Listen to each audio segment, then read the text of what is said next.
Bueno, acá estamos nuevamente en un capítulo de cómo ser dueño y la aventura de convertirse a dueño y bueno, con un invitado muy especial, en este caso a Sebastián Logio, un experto de las finanzas, pero no cualquier tipo de finanzas, sino además las finanzas que te ayudan a vos a ser dueño. Y vamos a intentar en este capítulo a descifrar este mundo financiero que es necesario, es un mal necesario en este camino a convertirse en dueño, y vamos a tratar de bajar a tierra todas esas palabrejas y todos esos conceptos que nos los dicen así tan alegremente los bancos y la gente y que a veces hacen muy difícil el objetivo este de convertirse en dueño. Así que bueno, acá con Seba Logio, bienvenido. Hola Juanma, gracias por invitarme. ¿Todo bien? Bueno. Bien. Bueno, un poco la idea del capítulo Sebas, es meternos en las palabras, ¿no? Meternos en los conceptos que nos dicen los bancos, las revistas, los diarios, y que uno no entiende y dice, che, y al final muchas veces son las palabras, las barreras a poder accionar, a poder hacer cosas, en este caso para convertirse en dueño, ¿no? Entonces, si te parece, yo arranco ya con un concepto y vamos desarrollándolo y ayudando a entender. Dale, vamos. De hecho, bueno, vamos a arrancar primero por el principio, que la palabra crédito y la palabra generalmente se escucha ahora que es crédito hipotecario, ¿no? ¿Qué es un crédito y qué es un crédito hipotecario? Bien, el crédito en general es un préstamo, ¿no? Es decir, hay una institución financiera o un particular que vende financiado su vivienda, por ejemplo, en ese caso la financiación sería privada, o hay una institución financiera que no es ni compradora ni vendedora del inmueble, pero que pone el efectivo para que entre las partes puedan arreglarse, ¿no? En ese caso. Esa sería la operación, el crédito en sí. Aparece esa palabrita hipotecario que tiene que ver con la garantía, es decir, el que presta, el que pone el dinero, de qué se agarra para cobrar en caso de que el que tiene que pagar la cuota no lo haga. La hipoteca lo que te está diciendo es que la garantía es un inmueble, ¿sí? En los créditos hipotecarios, la garantía que tiene el que pone el dinero, usualmente el banco, es el inmueble. Si eventualmente el deudor no paga, después de algún plazo y algunas gestiones de cobranza, que en el caso de los bancos no suelen ser muy contemplativas ni por ahí tener en cuenta condiciones personales muy fuertes, se te quedan con el inmueble, lo sacan a la venta y con el producido de ese remate cancelan el crédito. Eso quiere decir una hipoteca. Uno no tiene un título de propiedad perfecto, sino que en nuestro título de propiedad queda registrado que hay alguien que tiene un derecho en caso de que no paguemos la deuda principal, que sería en este caso el banco. Bien, ahí me gustaría aclarar que a veces me preguntan, che, o sea que si mi casa está hipotecada, yo no soy el dueño, te dicen, y en realidad no, o sea, en realidad vos sos el dueño siempre y cuando pagues las cuotas, ¿no? En el momento que dejes de pagar las cuotas, el dueño va a pasar a ser el banco, ¿no? Dicho bien rápido y bien directo, eso es como funciona. Pero mientras vos pagues las cuotas, si vos estás en un crédito hipotecario, mientras vos pagues las cuotas, el dueño sos vos. Si vos dejás de pagar las cuotas, el dueño es el banco. ¿Está bien dicho eso así en fácil? Sí, el dueño sos vos, nada más que el título es imperfecto, en el sentido de que no podés libremente disponer del bien. Yo no puedo decir vendo mi casa y firmemos acá rápido escondidas y que el banco no se entere, por el registro de la propiedad dicen, esperen muchacho un poquito, acá aparece que hay alguien que es el banco, tenemos que avisarle a ver si está de acuerdo. O sea, viene el banco y dice, pará, dice, primero la mía y ahora después sí, vendelo todo lo que vos muchachos, quieras. arréglense. Está bien. Y cuando hablas de garantía, entonces, para ya terminar de completar el concepto, cuando decís que el banco se queda con una garantía, ¿qué significa eso? ¿Qué es una garantía? La garantía significa, tu obligación principal es todos los meses pagar la cuota con una suma de dinero X, ¿sí? Eso es lo que ¿Qué es lo que te prestó el banco? A eso se dedica el banco. El banco no se dedica a quedarse con inmuebles, ni en el caso de las prendas a quedarse con autos. No es el negocio principal del banco. Lo usa como una especie de red de contención o de última instancia. En el caso de que algún porcentaje no pague, sabe que ese crédito no va a convertirse en cero porque va a tener la posibilidad de recuperar lo que prestó vendiendo el inmueble. Por eso también lo que suele pasar es que cuando el banco te presta bastante por debajo de lo que vale de mercado tu propiedad. Porque ellos se aseguran que aún en un remate donde a tu propiedad le sacan mucho menos de lo que vale, ellos cobren, y bueno, después el problema de que terminaste perdiendo y no recuperaste ni el anticipo que pusiste, es un problema absolutamente tuyo. Al banco no le importa en lo más mínimo todo lo que esté más allá de recuperar la guita que puso. O sea que, digamos, un riesgo que tendría el banco es que las propiedades bajen por debajo del precio de garantía o el precio al que él podría recuperarlo, ¿no? Sí, pero usualmente se cubren, los bancos siempre se cubren, y podríamos decir que tienen entre un 30 y un 40% de margen, con lo cual hay un spread para que negocien y para que la venta sea rápida y el banco no tenga problemas. O sea que esa es la razón fundamental por la cual los bancos normalmente te prestan el 75%, ¿no? Porque ellos quieren un 25% a su favor para estar cubiertos en caso que después tengan que ejecutarte y tener que cubrir los gastos y todo eso. Exactamente, es el margen de cobertura que tiene el banco porque necesita venderla rápido. Pensemos que una venta de una propiedad no es una cosa de un día para el otro, pero si yo le bajo un 20-30% el precio, es mucho más fácil venderla y que el banco vuelva a recuperar el efectivo. El negocio del banco es estar líquido todo el tiempo, o sea, efectivo acá, cobro por el otro lado, y si alguien no me paga, tener el margen de cobertura para rápidamente volver a recuperar el efectivo y meterlo en la máquina. Perfecto. Bueno, ya entendimos lo que es el crédito hipotecario y ahora sí, el crédito hipotecario uno paga cuotas y las cuotas son en pesos, por lo tanto hay que ajustarlas, obviamente, y ahí aparece este conceptito, esta palabreja que se llama UVA. ¿Qué es el UVA? ¿De dónde salió? ¿Qué significa eso del UVA?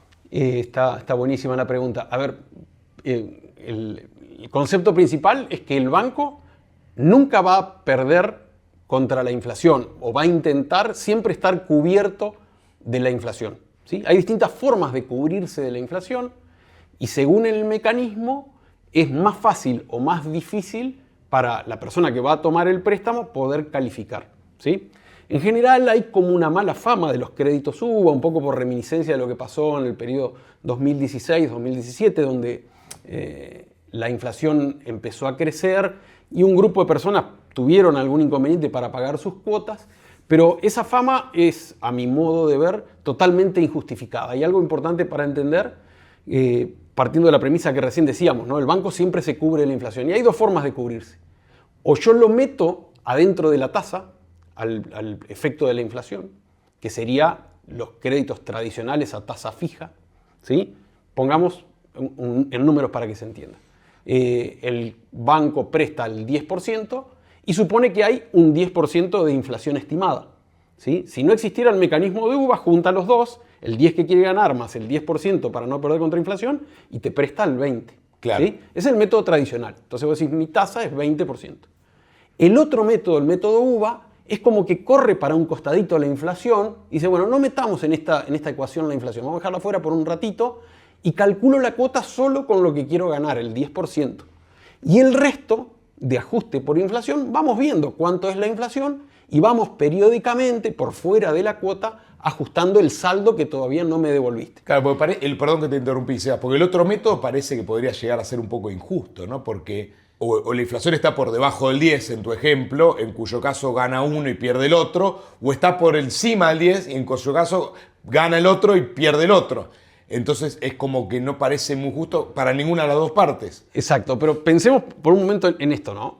El banco versus una persona que está con su seno familiar, 3-4 personas comprando una casa versus un banco que tiene un equipo de economistas, de research y que van a tener mucha mejor información para prever la inflación y la van a tratar de incluir para cubrirse. Entonces ahí ya estamos como en un primer problema. Es muy probable que la cuenta termine dando a favor. O sea, en ese fijo, en ese 10%, normalmente el que pierde es usualmente el banco, el hombre de a pie. Si lo va a meter adentro de la tasa, tiene cómo hacer bien las cuentas. Bien. Pero el segundo problema, y que es el más importante a la hora de entender por qué el método UVA resuelve el hecho de poder acceder a un crédito en inflación, es que yo calculo la cuota con una tasa.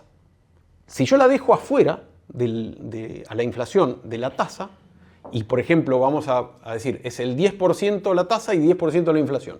Si yo calculo, supongamos $80.000, con una cuota al 20%, la cuota mensual me puede dar, qué sé yo, 1.300.000 pesos. ¿Sí? Entonces, si el banco dice, para que una persona califique, tiene que ganar 4 veces el valor de la cuota, me obliga a mí a ganar 5.200.000 pesos por mes, ¿no? Metiendo la inflación adentro de la tasa. El método UVA, como saca la inflación afuera de la tasa, yo calculo la cuota solo con el 10%. Entonces la cuota me puede dar 700.000 pesos. ¿Sí? Esa misma cuota. 700 por 4, con 2.800.000. Ya puedo entrar. Una familia puede entrar. ¿Qué cambió? Nada, simplemente la forma en que hacemos la cuenta. Por eso, a ver, no soy yo del club de fans de la UVA, pero creo que es necesario que la gente entienda que cuando hay inflación, lo que hace el mecanismo de UVA es hacerle más fácil a las familias llegar a sacar un crédito. Es más fácil calificar que si yo te meto toda esa ensalada dentro de la cuota y me queda una cuota 1 astronómica que solo las familias que ganen arriba de 5 o 6 millones de pesos al mes son las que van a poder calificar. Bien, está bueno. O sea, es un método de actualización de la cuota mucho más justo. O sea, cuando decían Macri gato por el tema de la UVA, no fue justo. No fue justo para nada, porque tampoco es un invento argentino. En todo país donde hay inflación, y ni siquiera pensemos en inflación para lo que para nosotros en Argentina es inflación, porque en otras partes del mundo la inflación es 7, 8 anual y la gente se preocupa y se tiran de un 10º piso de un edificio, y nosotros tenemos 10, 12, 15 en un mes, teníamos, ¿no? Ahora no, y la vida seguía como si nada, ¿no? Pero digo, los métodos de ajuste por inflación existen en todo el mundo. Cuando la inflación supera 4, 5, 6% anual, ya estos métodos se convierten en algo tentador porque la cuota en uno y otro sistema son muy distintas. Bueno, eso extrapolémoslo a nuestra realidad, o la que era por lo menos 2023, comienzo de 2024, hubiera sido imposible para una familia sacar un crédito si no existiera el mecanismo UVA. Perfecto. Hablamos recién de crédito hipotecario. Hay otro crédito que es el crédito al pozo, el crédito que se le pide a un constructor. Así, cortito, digamos, ¿de qué se trata un crédito que en vez de pedírselo a una entidad financiera como un banco, se lo pide a un constructor que sería un privado, ¿no? En este caso. En ese caso, el privado es quien asume el riesgo de buscar un terreno, generar el proyecto, llevar adelante la construcción y simultáneamente entre la fase de generación de proyecto y construcción va vendiendo unidades y le da financiación privada. ¿Te acordás que hoy hablábamos del crédito? Que puede haber un banco en el medio o puede ser directo, ¿no? Entre el desarrollador o el vendedor y el comprador. El crédito al pozo es una relación directa entre el desarrollador y el comprador. Primer ventaja ahí, hay una mano menos en la intermediación, ¿no? Entonces ya es una relación directa. Segunda ventaja, a mi modo de ver en este caso, es que obviamente cuando yo conozco quién está del otro lado y puedo hablar, si eventualmente tengo un problema, hay más mecanismos para resolver, qué sé yo, situaciones como me quedé sin trabajo o este mes tuve un gasto inesperado, que tal vez con una gran institución que tiene manuales de procedimiento y las cosas a los 30 días pasan a jurídicos, no lo tenemos habilitado. O sea que una de las diferencias entre un crédito hipotecario y un crédito al pozo es que el crédito hipotecario lo hago con una especie de asesino serial y el crédito al pozo lo hago con una mano más amiga o más familiar, ¿no? Claro, o dicho de una manera más suave, sutilmente diferente, lo hago con una máquina que funciona sistemáticamente de una sola manera versus una interacción con un humano con quien puedo hablar. Bien, perfecto. Es como pedirle la guita a, no sé, bueno, yo sí vuelvo a mi lugar, pero es pedirle la guita a un mafioso o pedírsela a mi vieja o a mi tío, ¿no? Claro. Ambos me van a querer cobrar la guita, pero si las cosas van mal, la forma de tratarme va a ser distinto. Claro, probablemente tu vieja te invite a tomar un té con galletitas y el mafioso te parta los dedos contra una mesa, digamos, para seguir con el juego de palabras. Está buenísimo. Bueno, ese es el crédito al pozo. Ahora, el crédito al pozo no ajusta por UVA generalmente. ¿Cómo ajusta? Bueno, ahí ya estamos hablando de negociaciones más de parte a parte, ¿no? Más directas. Por lo tanto, hay tantas combinaciones como desarrolladores existan. Pero en general lo que uno percibe es que el desarrollador que está metido en un juego particular, que es el juego del real estate, del desarrollo inmobiliario, está más atado a qué le pase a los precios de la construcción. Y usualmente sus índices de ajuste tratan de reflejar qué le pasa a los costos de la construcción. Entonces aparece ahí una siglita, vos decías al comienzo, vamos a hablar mucho de siglas. Hay un montón de siglas acá y una que aparece mucho es el CAC, ¿sí? Que es el índice de precios de la Cámara Argentina de la Construcción, que básicamente lo que hace es medir cuánto vale el metro cuadrado de un desarrollo de ciertas características, y ese índice es el que se suele usar para ajustar ese tipo de créditos. Tiene la ventaja de que usualmente es un índice que está mucho más atado a lo que estás comprando, que es un inmueble, versus un índice general de la economía, como es el UVA, que dicho sea de paso fue la pregunta y todavía no hablamos una palabra del UVA, ahora hablamos, pero que el UVA mira un poco más de manera general qué le pasa a toda la economía. O sea, el UVA refleja la inflación general de toda la economía, mientras que el CAC refleja la inflación más en particular de la construcción. Está más atado a lo que estás comprando en ese caso. Pero bueno, volvamos al UVA. 2016, el gobierno de Macri empezó a finales de 2015. En 2016 dijeron, muchachos, Argentina necesita crédito hipotecario porque el mercado inmobiliario no se puede mover solo con el reducidísimo grupo de personas que tienen el dinero para comprar cash. Tenemos que tratar de ayudarlas con un sistema financiero que una las dos puntas.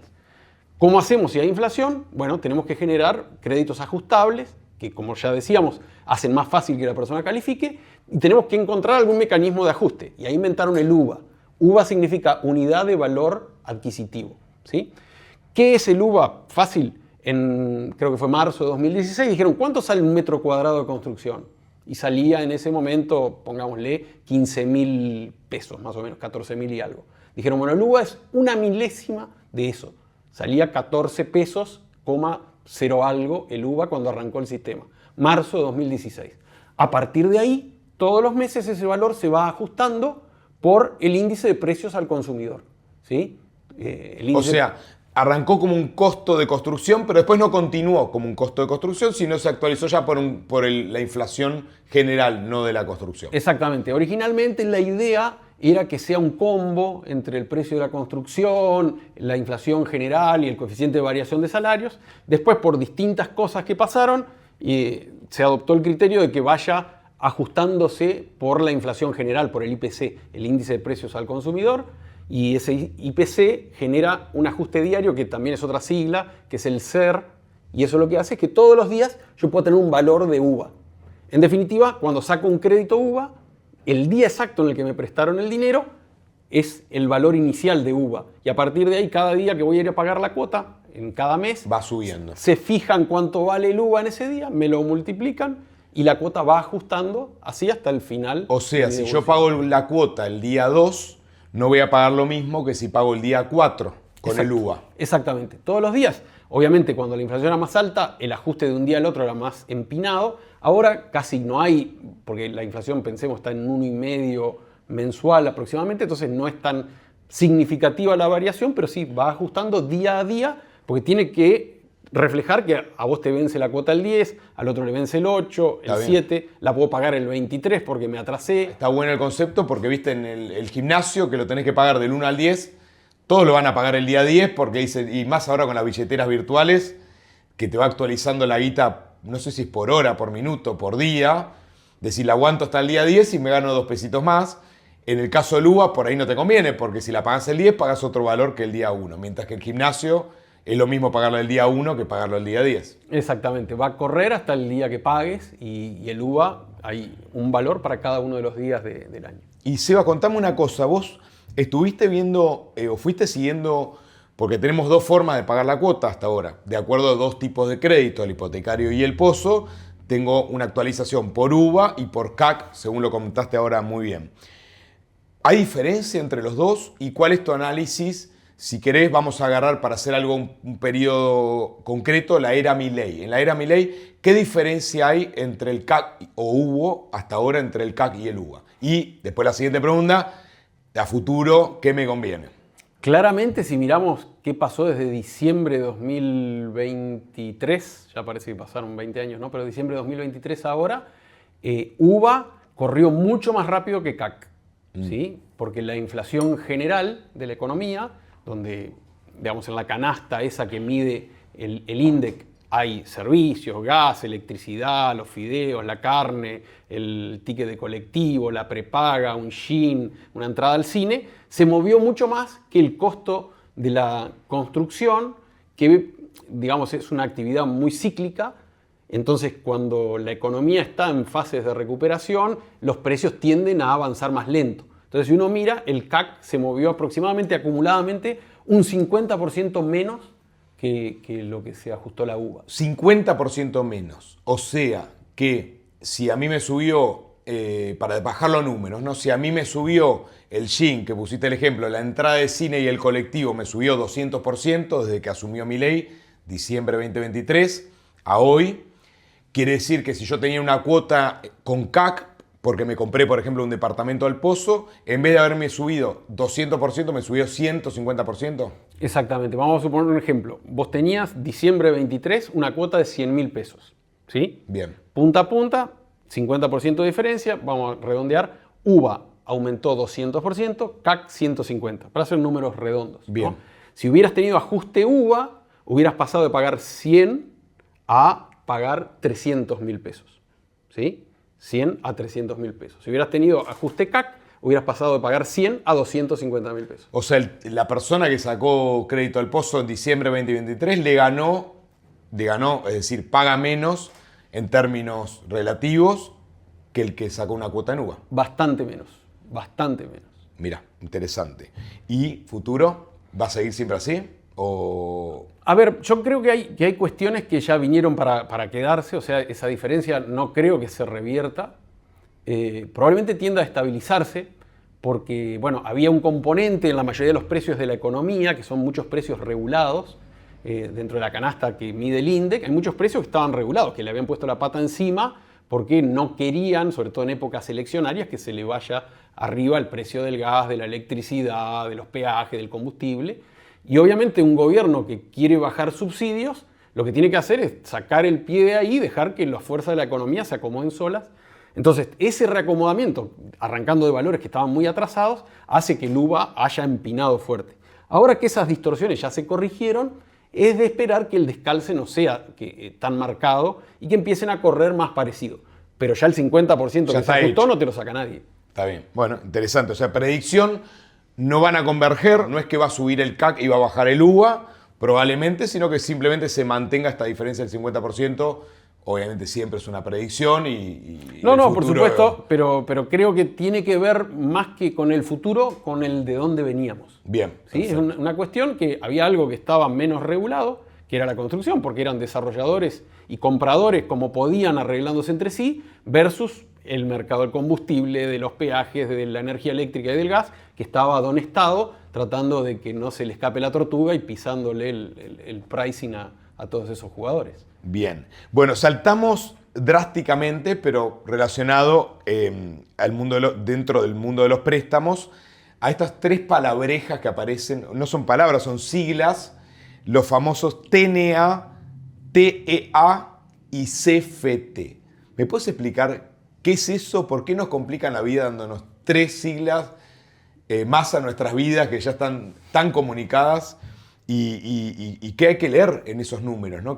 Cuando te ponen TNA hay un número, TEA hay un número y CFT hay un número, ¿cuál es el que importa? Si es que importa alguno y qué significan estas siglas. Está muy buena la pregunta y abordar estos temas porque no sé si a vos te pasa, pero uno está todo el día dándole vuelta a estos asuntos y ya como que das por sabido qué significa TNA, TEA, CFT y uno arranca a hablar y seguís por delante y tal vez el público al que nosotros le hablamos ni siquiera entendió qué es la sigla y bueno, uno va a 100 km por hora hablando y la persona está en la línea de largada sin entender siquiera de dónde empezamos a hablar. Entonces, esto me parece que es clave para entender qué estamos pagando y qué diferencia puede haber entre lo que nos dicen que nos cobran y lo que realmente vamos a terminar pagando cuando, por ejemplo, saquemos un crédito hipotecario. Las tres siglas TNA, TEA y CFT significan TNA, tasa nominal anual. Tasa nominal anual. TEA significa tasa efectiva anual y CFT significa costo financiero total. ¿Cuál es la diferencia entre una y otra?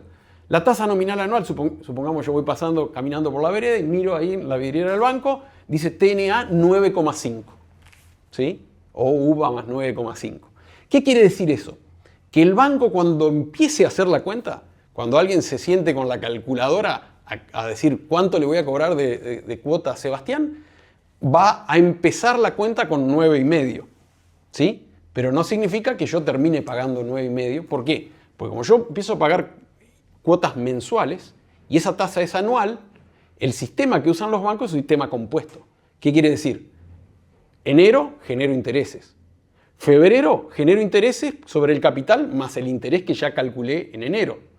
Marzo incluye el capital más los intereses de los 2 meses anteriores. Abril, o sea, se va acumulando el interés periodo a periodo, parecido como que yo tiraría una bolita de nieve chiquitita allá arriba en la montaña y empieza a bajar y a levantar más nieve y cuando llega abajo es una bola de nieve que me voltea una casa. Bueno, parecido, ese es el efecto, ¿no? Entonces, la primera distancia entre la TNA y la TEA es el efecto compuesto de tasa. ¿Qué quiere decir? Si arranqué en 9,5 con la tasa efectiva anual, probablemente esté cerca de 11, ¿sí?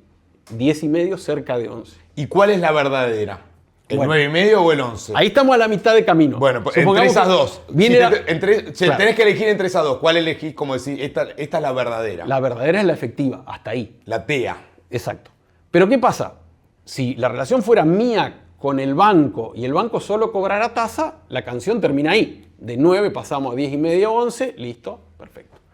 ¿Qué pasa? El banco además tiene que funcionar, tiene gastos administrativos y después está Don Estado, que también le gusta participar cobrando impuestos, impuestos de sellos, ingresos brutos, y hay cuestiones que hay que registrar, que yo la hipoteca, el seguro de vida, y todo eso termina estando en el combo de alguien que saca un crédito, ¿sí? Muchas veces pasa que una persona averigua en la inmobiliaria cuánto sale un departamento y sale 80.000, dice, bueno, perfecto, yo 80 tengo que poner el 20%, pongo 16.000 y le pido los otros 64 al banco y compré. Pero después te desayunas que tenés un 1% de tasación, 2% de gasto de hipoteca, que pagar comisiones, etcétera, y necesitas aparte de eso, ¿cuánto decís vos? Un 2, 3, 4, 5% arriba de eso. Bueno, todo eso se mete adentro del costo que la persona paga y convierte de la tasa efectiva anual al costo financiero total. O sea, los gastos para entrar, permanecer y salir de la operación, podríamos englobarlo así. Entrar, por ejemplo, necesito que alguien tase mi propiedad, porque el banco le pregunta a un tercero, che, ¿cuánto vale esto? Eso está adentro. Tenemos que hacer después la hipoteca, que implica que un escribano haga toda la registración en nuestra escritura que hay una hipoteca. ¿Cuánto vale? 2% de la operación, perfecto. El Estado va a participar. Dice, bueno, sellos, ingresos brutos, ¿cuánto es? 1, 0,5, 0,75, el número que sea, según la jurisdicción. Terminamos en el ejemplo de un 9,5, tal vez cerca de 13 de costo financiero. Interesante. Total. O sea, el TNA es la tasa teórica, la tasa de mentiritas que me dice el banco. A eso a la TEA se convierte en la tasa bola de nieve, llamémoslo. Arranco con la tasa de mentirita, que es la bolita de nieve allá arriba. Y yo estoy paradito abajo de la montaña así y la veo que viene. Y entonces la bolita empieza a caer y se convierte en la TEA, que es la de verdad, la bola de nieve que vas a recibir, que no es la chiquitita de allá arriba. Exacto. Y a eso le agregamos a papá banco y a papá Estado, que se suben arriba de esa bola, y entonces te llega una bola de nieve gigante con dos gordos ahí arriba que se te tiran encima, y eso es el CFT. Excelente analogía. Es una bola de nieve que incluye al banco, al Estado, a los escribanos y a todos que vienen prendidos en esa bola y me pegan en el pecho, a mí que estoy abajo así de la montaña esperando. Bien, si vas a tomar un préstamo, te tenés que preparar. Está perfecto que tomes un préstamo, pero tenés que estar preparado no para la bolita de nieve chiquitita, sino para toda esa bola. Quizás tenés que estar equipado con una katana. De otra forma tenés que recibir esa bola. Y pasa algo que me parece que no está de más mencionarlo, que en general, más allá de que es bastante fácil identificar que en algún momento voy a tener que enfrentar esos costos, las personas, probablemente por la emoción de sentir que están cerca de comprar su casa o porque tal vez la transmisión de la información desde el banco hacia la persona no es todo lo completa y clara que debería ser, se enteran de todos estos gastos adicionales cuando ya es más caro hacer marcha atrás que tener que ponerle el pecho a esto. Entonces, ¿qué pasa? Te encontrás con que te faltan 5.000, 7.000, 10.000, 12.000 dólares, tenés que salir a vender el auto, a pedirle a tu vieja, a un tío, porque, claro, ya pusiste gran parte de esto e ir para atrás implica perder mucho más que ese costo adicional, ¿no? Es como que te agarran ya en una etapa donde es más caro recular que seguir avanzando. Entonces, esa cuestión me parece que es importante que quien vaya a pensar entrar en un crédito hipotecario la tenga identificada y cuantificada y tenga el dinero disponible de antemano. O sea que, siguiendo con la analogía, estabas abajo con un zunga en cuero esperando la bolita de nieve así y de golpe te encontrás que es una cosa gigante y encima, como no estabas preparado, manoteaste unas hojitas, manoteaste el árbol, te pusiste atrás del árbol y bueno, que sea lo que Dios quiere y salís herido. Te quisiste tapar con una hoja de parra. Con una hoja de parra, manoteaste alguna cosa que había por ahí y nunca te cubrió bien y saliste con algunas heridas por lo menos, si es que no te llevó puesto. A ver, nosotros para que sea entendible lo graficamos de esa manera, pero creo que es bastante aproximado el ejemplo a lo que pasa en la realidad y que lo vemos cotidianamente, que las personas se desayunan y dicen, bueno, y ahora tenemos que hablar de los honorarios del escribano. Y ya está. Y son $3.500 dólares. Y la gente queda diciendo, y bueno, ¿y eso de dónde sale? ¿Lo pone el banco? No, tenés que poner vos. Y bueno, ahí está una dificultad adicional. Otra cosa, Sebas, cambiando de tema, bueno, siguiendo siempre en el mismo tema en realidad, pero saliendo del mundo de las siglas raras, es el tema de muchas veces la gente, me pasa que hace el cálculo cuando compra financiado, ya sea con un crédito hipotecario o con un crédito al pozo, y hacen el siguiente cálculo. Dicen, bueno, a ver, ¿cuánto vale la propiedad? $100.000. No tengo $100.000, ¿cuánto tenés? $30.000 y lo puedo pagar en cuotas. Y lo quieren pagar a largo plazo, ya sea con un crédito hipotecario, un crédito al pozo, vamos a decir, a 20 años. Y ponele que la cuota con $30.000 les queda de, digo cualquier cosa, $500.000. Y entonces hacen $500.000 por 12 por 30 años, más los $30.000 que puse, y te dicen, che, el departamento vale $100.000, pero con esto mismo estoy pagando 3 departamentos. Me están estafando. Ahorro toda la plata y me la compro al contado a $100.000 y me ahorro así pagarle estas 2 casas de más al banco o al desarrollador. ¿Está bien hecho ese cálculo? ¿Cómo funciona? ¿Es realmente así? Voy a caer para arrancar en lo mismo, ¿no? Entre la diferencia que hay entre los que todo el día estamos con esas cuentas y lo que piensa la gente común, que es mucho más nominal en sus razonamientos, ¿no? Esto que voy a decir. ¿Qué es nominal? Quiere decir cuánto es ese valor en números, independientemente de cuándo lo tenga que pagar. Bien. ¿No? Pero o sea que el nominal, el número tiene un valor nominal, que es lo que se muestra, exacto, y un significado que es distinto. Y eso es lo que no es nominal, ¿no? Claro, o hablemos en términos de valor. ¿Sí? La nominalidad no te identifica el valor de algo. ¿Sí? Vamos a suponer un ejemplo de un inmueble. Yo quiero comprar este departamento que vos decías, que lo puedo comprar, ponerle sale $100.000 y tengo que pagar $30.000 de anticipo y $70.000 de una cuota de crédito.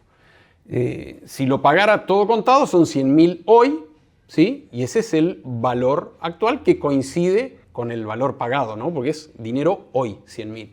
Ahora, cuando yo empiezo a mover el pago de eso hacia adelante, ese valor empieza a tener un costo por esperar, ¿no? Nosotros siempre decimos en finanzas que $1 hoy no vale lo mismo que $1 en el futuro. ¿Por qué? Bueno, hay distintas razones, pero por ahí la más fácil de entender es decir, yo tengo el dólar hoy, puedo hacer un montón de cosas hasta, por ejemplo, dentro de un año. Por ejemplo, depositarlo a ganar interés o prestárselo a alguien o usarlo, ¿sí? Entonces, ¿qué es lo que pasa? Cuando uno paga financiado algo, tenemos que identificar cuánto vale hoy ese valor que yo voy a ir pagando durante el tiempo, ¿sí? Tengo que traer hacia el presente esos valores nominales que voy a pagar en el futuro. Ese es el BNA. ¿Cuánto vale hoy esa secuencia de capitales que tengo que pagar en el futuro? O sea, el nominal, en este ejemplo que decís vos, los $500.000 de cuota que tengo que pagar dentro de 30 años, el nominal es $500.000 Y ahí aparece otra palabra que acabas de nombrar, que es el BNA, que entiendo que no es el nominal, sino que es otra cosa. Exactamente. Para tener una referencia, vamos a ponerlo en términos que alguien que compra un inmueble entiende. Si yo pongo mi dinero hoy y compro un inmueble, dejo de alquilar, por ejemplo, ¿no? Que sería el costo de oportunidad de eso. Si yo en lugar de inmovilizar mi dinero siguiese alquilando, tendría que pagar el alquiler, ¿no? Eso tendría un costo de oportunidad por esperar y no comprar hoy. Bueno, si damos vuelta a la operación, si digo, perfecto, yo compro y ese dinero lo secuencio en el tiempo, dentro de las cuotas que están en el futuro está el capital puro de la cuota que estoy pagando, pero está lo que cuesta que quien me prestó espere, ¿sí? Y es muy llamativo lo que pasa, vos decías 30 años y cuotas de 500.000 pesos. Si yo digo, ¿cuánto vale hoy la cuota del mes próximo? Y probablemente sean 490.000, haya 10.000 de intereses por esperar un mes y 490 de capital. Pero si yo me voy 30 años hacia el futuro, el valor hoy de esos 500.000 pesos no supera los 10-15.000 pesos. O sea, hay 490.000 pesos que es el valor de esperar. Entonces, si yo con cada una de las cuotas hago eso, identifico cuánto valen hoy y las sumo, voy a converger al valor contado.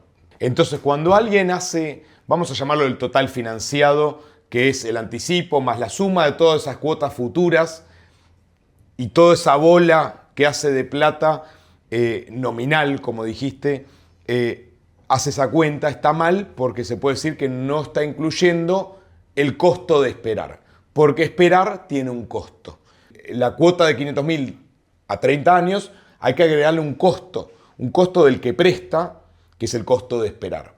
Esa es, creo, un poco la novedad. Y visto desde del otro lado de la vereda, en el caso de un inmueble del que compró, está el ahorro de costo que estoy haciendo porque el otro me espere, ¿no? Me estoy sacando de encima un alquiler. Está bien, o sea, yo como me salvé de pagar los 70.000 vamos a decir que los tenía, los $70.000, pero en vez de dártelos, vos me dijiste, te los financio yo, entonces lo pusiste vos los $70.000. Exacto. Y yo mis $70.000 los puse en plazo fijo, me hice un emprendimiento de, no sé, de inteligencia artificial o hice un libro y lo vendí, le gané guita a eso. Bueno, al final yo gané guita, pero me financié a costa tuya. Esa guita la gané porque vos me prestaste esos $70.000. Exactamente. Y es esa combinación, esa diferencia, podemos decir, esa rentabilidad que yo le voy a hacer a mis 70.000 mientras voy trabajando, es la diferencia que hay entre multiplicar simplemente y decir pagué 2 casas a identificar lo que realmente pagué, que es solamente una casa, más el tiempo que gané para que me esperen y poder machear los pagos con mi capacidad, ¿no? Porque yo no la tengo toda junta, necesité sacar un crédito, entonces logré empalmar lo que yo puedo generar con lo que puedo pagar. Bien, perfecto. Bueno, creo que está clarísimo el concepto. Y saltamos a otra cosita, que es las cuotas, ¿no? En Argentina, sobre todo en el mundo inmobiliario, uno a veces tiene la opción de pagar cuotas en pesos, sobre todo cuando son créditos al pozo, ¿no? Puede pagar cuotas en pesos o puede pagar cuotas en dólares. Algunas constructoras te dan incluso la opción de hacerlo como vos quieras, si querés en pesos o si querés en dólares. Otras no, te dicen solo me pagas en dólares y otras te dicen no, solo me pagas en pesos, siempre pesos más CAC, que ya lo explicaste perfecto. ¿Qué elijo? Es una gran pregunta que me hacen muy seguido. ¿Cuál es el mejor camino? ¿Voy cuotas en pesos o voy en cuotas en dólares? Es una gran pregunta también. Acá, me parece, para entrarle a este tema, lo primero que hay que decir es que Argentina claramente es una economía donde conviven dos monedas. Una moneda que usamos para las cosas importantes, por ejemplo, me quiero comprar una casa, me quiero comprar un auto, quiero ahorrar, esa moneda es el dólar. Y una moneda que usamos para todas las otras boludeces del día a día, que nos importan mucho menos, que es el peso. ¿Sí? Yo te propongo, nosotros por ahí hacemos un jueguito de preguntarle a las personas cuánto vale su casa, y si querés podés hacerlo, o los que nos escuchan pueden hacerlo con su grupo familiar sin darle mucho más dato, y a ver qué le contestan, y que identifiquen qué porcentaje, cuando decís cuánto vale tu casa o tu departamento, te van a contestar en pesos y te van a contestar en dólares. Es probable, me juego... Todo. Sí, casi hago un all-in, a que un porcentaje cercano al 100% te va a contestar en dólares. De hecho, si a mí me preguntas cuánto vale tu departamento en pesos, y tengo que respirar un rato, agarrar una calculadora, identificar cuánto está el dólar hoy y multiplicarlo, porque en mi cabeza eso tiene un valor en dólares. Mi auto, si me decís cuánto vale en pesos, no tengo ni idea. Sí sé cuánto vale en dólares, ¿no? Nosotros como que anclamos a una moneda dura todo lo que es importante en nuestra vida. Los inmuebles es bien importante, probablemente el activo más importante de un núcleo familiar. El valor lo ponemos en nuestra cabeza en dólares, primera cuestión. Ahora, comprarlo en dólares versus comprarlo en pesos a algo cuyo valor está en dólares genera que se pueda descalzar, ¿no? Porque si yo compro algo que está hablando en un idioma y lo quiero traducir a otro idioma, bueno, es como que tengo un ruido de la traducción en el medio. Entonces acá, lo primero que hay que entender es que el valor del inmueble está en dólares, el mercado inmobiliario se maneja en dólares y la tendencia a largo plazo está medida en dólares. Nadie dice cuánto gané en pesos por mi vivienda, ¿no? Todos decimos valía $2.000 en marzo de 2024, hoy vale 2.200, gané 10% en dólares. Esa es la cuenta que todo el mundo hace. Comprarlo en pesos genera que pueda haber dos ruidos, dos distorsiones. La variación que haya en dólares, que es la moneda en la que se mide, y después la distorsión que haya en el tipo de cambio, de cuántos pesos hay que poner para comprar un dólar, ¿no? Entonces, dos cuestiones. Es como que, para decirlo fácil a tu pregunta, ¿conviene comprar en pesos o comprar en dólares? Bueno, la respuesta a eso va a estar ligada a cómo se mueva el tipo de cambio. ¿Cuántos pesos hay que poner por cada dólar? Vamos con un ejemplo concreto para que se entienda. Supongamos el marzo 2024, yo compro un inmueble que vale $100.000. ¿Sí? $100.000 expresado en pesos, con un dólar, vamos a poner, estaba 1.100, ¿sí? En esa época más o menos, son $90.000, pongámosle, ¿no? Hoy el mercado inmobiliario, vamos a suponer algo con el crédito hipotecario, la dinamización de la economía, creció, vamos a poner más 5. Son $105.000 que vale mi departamento, ¿sí? Hoy estamos grabando el agosto 2025. Agosto 2025. El dólar está en la zona entre 1.350 más o menos, ¿no? Entonces yo divido mis $105.000, los multiplico por 1.350 y probablemente el precio en pesos haya crecido, ¿sí? Pero el valor en dólares solo se movió un 5%. ¿Tá? Eso desde el punto de vista del que compra. Ahora pensemos que yo lo compré con cuotas y esas cuotas estaban o en dólares o en pesos, ¿sí? Si el valor de la cuota estaba en dólares, va a correr a la misma velocidad que el inmueble más ese 5% que puedo haber ganado porque se me valorizó la propiedad. O sea, voy a correr una velocidad parecida al inmueble que compré. En este caso puntual de Argentina, que el dólar fue quedando como rezagado contra el peso más allá del ajuste puntual, ¿sí? Lo que va a pasar en épocas como esta es que hay inflación en dólares, ¿sí? Hay inflación en dólares. Entonces las cosas traducidas a pesos empiezan a poner caras, ¿sí? Y después, cuando el dólar recupera, como pasó ahora en estas últimas 2 semanas, el valor en dólares traducido desde los pesos baja, ¿sí? Entonces como que hay que mirar bien el momento en el que entro y en el momento en el que voy a salir, porque la situación puede moverse para un lado o para el otro. Para bajarlo bien práctico, ¿no? La persona que está sacando un crédito hipotecario, que está comprando, como bien decís vos, una propiedad en dólares, pero el crédito lo saca en pesos, ¿qué es lo que tendría que tener en cuenta? ¿Qué es lo que, o qué predicción tendría que hacer? ¿O qué cosa no tendría que suceder? ¿O qué cosa sí tendría que suceder para que haya hecho un acierto a la hora de sacar el crédito? ¿Cuál es el timing correcto para sacar un crédito hipotecario en pesos para un bien que estoy comprando en dólares? Y bueno, la cuenta sencilla sería, si yo creo que el dólar está barato, es un buen momento para endeudarme en pesos. En pesos. Porque con pocos pesos voy a cubrir esa cantidad de dólares. Cuando el dólar empieza a subir, probablemente esa ecuación se empieza a equilibrar, ¿sí? Si yo me remonto, pongámosle 3 meses para atrás, 2 meses para atrás, cuando dentro de las bandas de flotación que tenemos ahora, el dólar estaba más cerca del piso, más cerca de 1.100, era un momento excelente para tomar un crédito en pesos, porque con pocos pesos llegaba al valor de la propiedad. Supongamos, vamos a poner un ejemplo, que pediste con un dólar de 1.100, pediste 110 millones de pesos, ¿sí? Que son $100.000, y te compraste un departamento.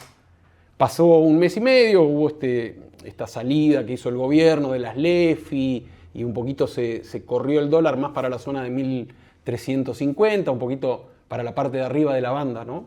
Yo tenía un crédito que eran $100.000 y hoy estoy debiendo $83.000, ¿no? ¿Y qué pasó? ¿Tu propiedad se movió?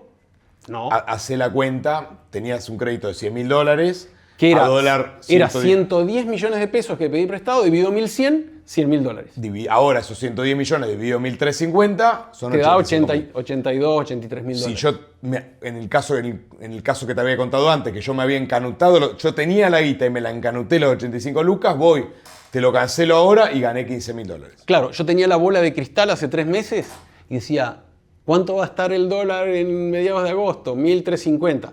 Voy corriendo, tomo un crédito en pesos, compro algo que vale $100.000. Vos ya tenías las 100 lucas cash.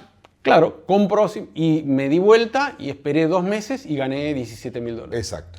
Pero esto es a 30 años y en 30 años puede pasar cualquier cosa. A ver, bueno, ya empezamos a hablar ya no de datos, sino de futuro, que tiene siempre una parte de interpretación. Ahí me parece, en Argentina hablar de largo plazo es difícil, pero vamos a intentarlo. Generalmente el dólar es la moneda en la que todos pensamos y a la que todos corremos despavoridos cuando hay incertidumbre, ¿sí?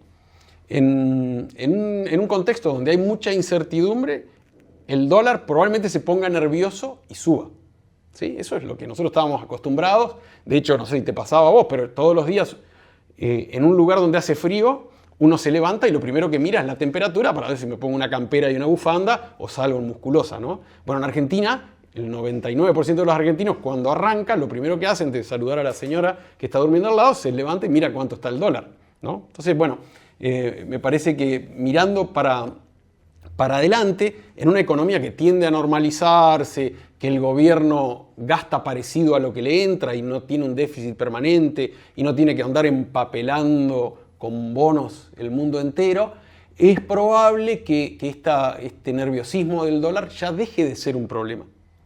Al dejar de ser un problema, como todos los actores de la economía, cuando hay problemas se quieren cubrir, porque nadie quiere que el problema nos pegue en el pecho, sino que le caiga a otro, las tasas en una economía más normal deberían ir para abajo, ¿sí? Esa sería un poco la lógica, porque ya hay un problema menos del que cubrirse, que es el movimiento del tipo de cambio, ¿sí? Entonces, en una economía que va convergiendo a ser un poco más racional, un poco más predecible, un poco más normal, deberías dejar de ser una preocupación el descalce entre la moneda con la que compro la polenta y la moneda con la que compro una casa, ¿no? Entre el peso y el dólar. Eso, que para cuando uno habla con un extranjero es como una rareza, porque todo el mundo se maneja con una sola moneda y es la moneda de su país, nosotros ya nacemos con un ADN bimonetario, ¿no? Un chico de 7 años ya le conoce la cara a Benjamin Franklin y se mira, papá, $1, ¿sí? Y vos vas a otro país, vas a Brasil y no sabes ni de qué color es. Bueno, eso traído al día a día, si deja de ser un problema eso, es probable que las tasas de la economía bajen, ¿sí?